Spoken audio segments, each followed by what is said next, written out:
wato ni da kika ganni gari ƙasa nake bi sabida masoya wallahi lazimi na gaya ni Ado Gwanja ina ji da fans sabida ba zan manta ba waccan shekarar da ta wuce da na je a Niger a Yemen da na yi wasa kujerar tsakar gida ita na hau ina jin mutum 18 suka mutu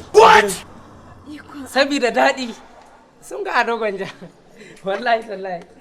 Allah kai ai na gaya miki ina alfahari da masoya ni guri na faranta muku a kwadar shi wallahi lazim wallahi to wasar da nayi Amina wannan sallan ma na gaya miki mutum 8,000 suka mutu 8,000 lalle kana da masoya wani in ya taba ni su ma yake na rantsa da to yaro sun farfado kai kuma yau zaka mutu wallahi ai kai Allah tsine ma albarka ƙarya kai ne Ado Gwanja to da ka ji in gaya maka mu nan da ka gan mu tantire ne mun yi waƙoƙi kuma ni ne kanin gyatumunta lokacin da Shata ya fara waƙarsa ta farko a nan katsina layin sarki mu ne muka fara yin kiɗan kalankuwa da kalanku kaga wai waye kai ni ba ka sani in ka mutu Allah ya sa ka mutu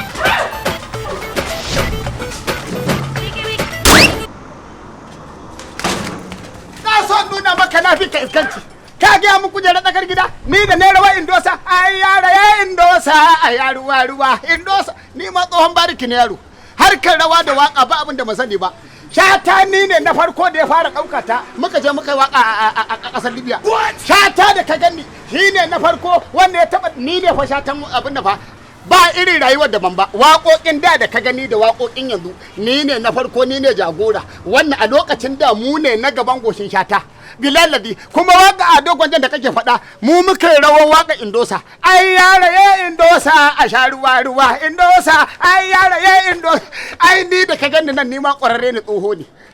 ya waki kai to mu je zan nuna miki ni ma na fi